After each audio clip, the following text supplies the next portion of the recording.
Maybe there needs to be one. There needs to be a team of blue flaggers, and the guys that have the yellow flag are yellow flags. Don't tell them, oh, I got to go blue, and then I got to go yellow, and oh, holy shit! And now it's kind of like you got to have maybe a team of blue flaggers that are going around the track or something. But I don't know if it's up to the flagger, the yellow flagger, to have a blue flag too, because just like this, he's putting the blue flag out, and then he sees a crash, and now you got to hit the yellow flag out.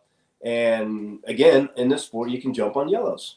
Dude, but Grayson, the privateer that crashed, good for his spatial awareness to be like, I need to get the F off the track, because here, we'll watch this one more time. If he would have stayed there like, oh man, I got hurt so bad, he would have been landed on by Deegan. He would have gotten center punch for sure. But that's awareness of being a rider. You know what I mean? Yep. You know, if he crashed in a corner on a straightaway, maybe okay, I'll take a little bit of time to get off. But if you crash on the face of a backside of a jump, your ass better get off quickly. You know what I mean? Yeah. And it doesn't matter if you're dragging your leg. You gotta get off quickly. But so I just think where he was out on the track, allowed him to make instinctual movements, or okay, hold on, I'm safe. And Johnny, something else too, because both Cody and Minton in the chat room are talking about, the subject of having lights on the face of these blind jumps. And I think it's a great idea.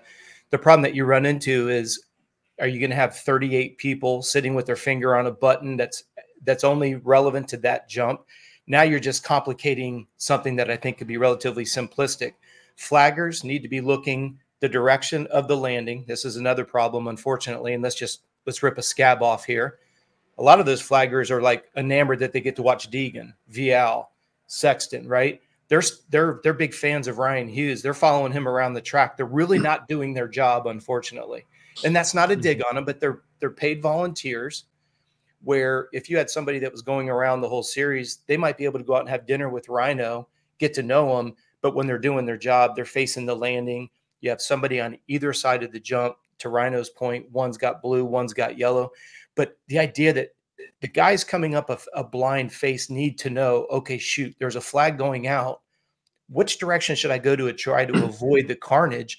If you've got somebody that's facing the landing at 100% attention, I could be looking at the landing and just do this gesture, and I could have directed the bikes to, hey, try to get to the right side of the track. You may not always get there, but if it wasn't Deegan, like Ryno said, there was somebody who jumped right in front of Deegan. If that person if Deegan sees that guy starting to drift to the right and he sees a yellow flag, he's, like you say, Ryno's mentioning the word awareness. He can read 2 and 2 together. He's going to start drifting to the right to go, shit, there's something on the left side of this jump. You're going to have that immediate 2 people's undivided attention on the landing trying to direct. But to Ryno's point, it's going to happen again. Well, I think, the thing that you pointed on is probably the biggest thing there. All right, so if we go to a Formula One race, are they getting people from Singapore and this and that and paying them like the system does, maybe $50 in a day, and we'll give you lunch? Oh, yeah, volunteers. No way in hell should there be volunteers flagging the most dangerous sport on earth, okay? Yep. MotoGP, Formula One, I think, again, we should have flaggers, okay? Get out your pocketbooks. You guys have enough money to system, and get flaggers that are professional, that are trained, and that go to every single race, so then they don't have that, oh my God, I'm watching the pros. They've done it. They've been it. They're professionals. So that is probably one of the biggest points you can hit on, Coach Rob, is that we're having volunteers. We're having amateurs flag the most dangerous sport on earth, and where we should have a team. There's enough money in this damn sport. There's enough money being made in that top level in the nationals, and the system needs to kind of wake up and stop maybe treating it a little bit too amateurish or off-roadish, and go like, this is a very dangerous professional sport at the highest level. So we need to have people that are flagging it that have the same mentality as the sport's asking for, right? That's a good point right there, Coach Rob. Yeah.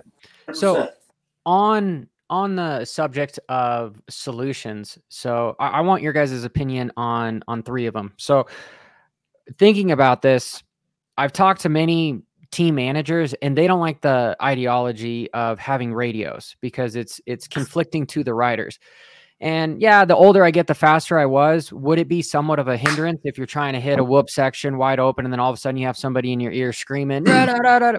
It could possibly go haywire. But if you had one radio control guy that was out there that saw that happen and go, boom, Deegan, don't jump. I could see that being somewhat of a solution, because like Ryan Hughes was talking about with F1, that is the fastest sport in the world. You mean to tell me that these guys aren't on adrenaline times 1,000 and they're not total tunnel vision at 220 miles an hour and they can still hear a radio come on? So that's one solution. The second solution would be potentially having those lights on the bike, where the lights, the blue leader, all of a sudden, boom, here's yellow, you know, hey, there's something coming up, so that you can somewhat be spatial aware. And then number 3 would be, this might not be the most popular one, but let's just say you start getting lapped. You know, as soon as the leaders start lapping the guys, those guys have to go off the track, almost like little bit of almost black flags when past the 20-minute mark. If you're getting lapped, you're no longer on the track type of a solution. Yeah, that wouldn't work, because Carmichael lapped up to second before.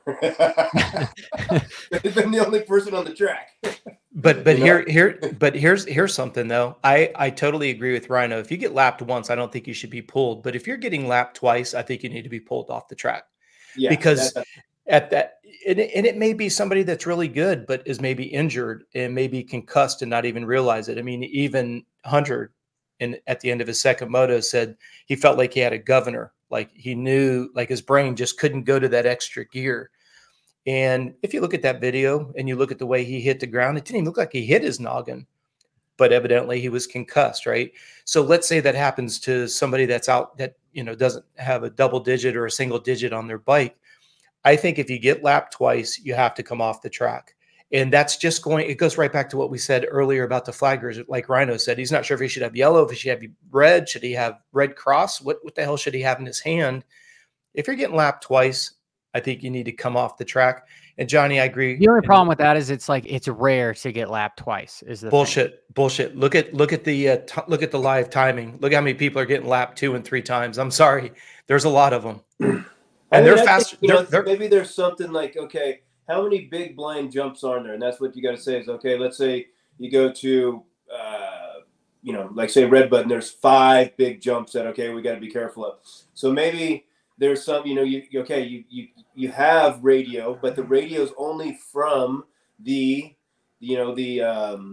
referee, right? He's the only one with that. And so he gets radioed that there's a crash on this or whatever. So then they can go, hey, rider down on jump number 6. Then, but there's only like 4 or 5 jumps that you really got to remember that are dangerous.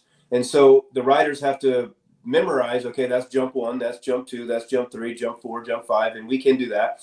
So if we get a quick signal that rider down, jump number 5, don't jump, then we know maybe at that point to chop the gas. But other than that, I really don't think you're ever going to fix it, because I've been in this sport for 40 years and have studied and watched and done it, and I've never seen, I've never seen a way to not be able to have that happen in a sport that is just the sport. It's like, saying that, MotoGP can't have someone slide across the gravel or whatever. I don't know.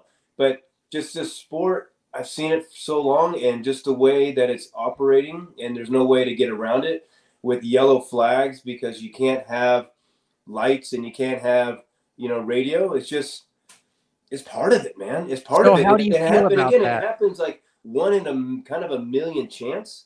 So we're kind of like getting all up and roar about something that doesn't really happen that much. Now, if there wasn't a flagger there wasn't anything like there, then okay, then that's just complete stupidity. But this was just like a 1 in a million kind of chance, and it happened to Deegan, and if it happened to some back rider, no one would even be talking about it.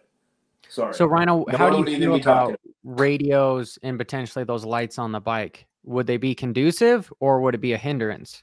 I think only if it's only from the referee, not from the mechanic, not from anybody else. It's just a referee to be able to give you a signal, like, hey guys, or rider down, on jump number 5. But he only can give you things for safety and nothing else, and nobody has a voice on this radio.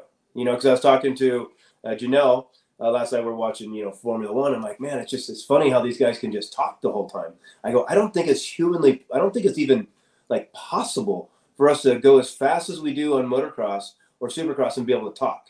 Now, if you slow it down and you go slow, then you can talk around the track. But if you're at race pace, I don't even think it's physically possible to ride a motocross bike at that level and be able to talk back, you know. And I wouldn't want somebody in my ear all the time, but just a signal of like, hey, someone's down on jump number 5 or this. That could be you know, something that I'd like to hear because I'm coming up on jump number 5.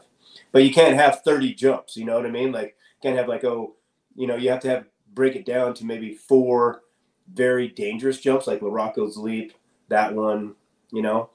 I don't know. I really don't have an answer for it, except when you turn the key into motocross, this is one of the things that you got to watch out for, right? No, I like that. I like that idea where every rider at riders meeting or whatever, it's your responsibility to know Larocco's Leap is jump number 1, big tabletop in the back is jump number 2. So then it's just a click, all 40 riders. Hey, this is just a rider down. Pay attention to jump number 2. And then and it's a quick thing. Rider down, jump number 2. All right. And then when the rider's clear, rider cleared, jump number 2. Nothing else. Radio silence. And then that radio silence could be all the whole race. Because really, you know, they probably only had to really get on the radio maybe one time that whole weekend was for that rider. And that's the only thing it's for, is for something with safety. That's it. The only time that guy gets on the phone or on the microphone, and it's only one voice. That's it. You know, other than that, we can't have radios in there because you can tell where people are at and this and this. Hey, go left, go right. You know what I mean? And we don't want that. And riders can't talk back. I don't know if it's even possible, you know? Yeah, at 180, 190 beats. Yeah. You're not in zone 2. Yeah, I don't even, like, because I was talking about it. I'm like, I don't know if it's even possible because Formula One, you know, they're talking around corners at 150. I'm like, there's no way we could talk going through a whoop section. There's no way we could talk going like 3-4-3 or, you know, going through Millville whoops. I don't know. So that just shows that how more extraordinary and extreme and more physically, like kind of like harder our sport is than most, or than all, actually, you know? And coach, you being, I'm physiology, because you know so much about the human body because of any proof on the fact that you're expelling more CO2 than you're getting oxygen in. So it's literally impossible to start talking when you've got your head down in a 30-minute plus 2 moto. Yeah, it would definitely be difficult. I do agree with what you were saying. And Micah just had a really good idea. He was talking about if you have GPS sensors on the bike, which we know they do, because if you're wearing a heart rate monitor, you're running on a GPS system. If you're running Lip Pro, you're on a GPS system. If you connect all of those GPS units, and if there's a bike that's in front of you, and I'm not into lights on the bike, but to Micah's point, what if you had something on your dashboard, or excuse me, on your bars that just came up red? At least you'd have a visual. Now, again, we can get into the argument. Ryno could speak to this better than I can ever. In your peripheral vision, if all of a sudden you had a red light that popped up on your crossbar pad, at least you would know that somebody in front of you has gone down. I think what Micah just said would be brilliant. I know the technology is there because we're seeing it, Johnny, in triathlon, where they've got the 10-meter rule, and it's literally just communicating from the tail of one bike to the front of the other bike to get a non-drafting area. So it's definitely possible. The other thing to keep in mind is the only thing that is like, you're not going to be able to see that crossbar a lot. Exactly. That's my only concern. When I'm coming out of the corner, I'm up here, or my head is above that. Now, with the technology we have, and which would be super cool, is if we had goggles that had, you know, because I think you can put stuff in lenses now or whatever. Yep. It's like a little light or something, you know, just like out of the left, because I don't know. I mean, I don't know. You know, for me, I'm the type of guy who's like, look, you turn the key into motocross, and this is one of the things that happens in motocross, and we try our best to not make it happen, but I don't think there's a full plan to not, except going back to maybe what you said before, is having a legitimate professional group of flaggers that go to every race, and they know exactly what to do at any time. And when someone is down, they can get more on the track. They can wave hands. They can say, hey, you know, or whatever it is. They can give a little bit more communication because they know, and they're not this kid that's getting $50 in a lunch and just kind of sitting out here going, I don't want to get hit. Oh, Jesus. You know what I mean? Yep. So Looking for more exceptional content? Make sure you hit that subscribe button and go check out the full podcast right over. I believe it's over here.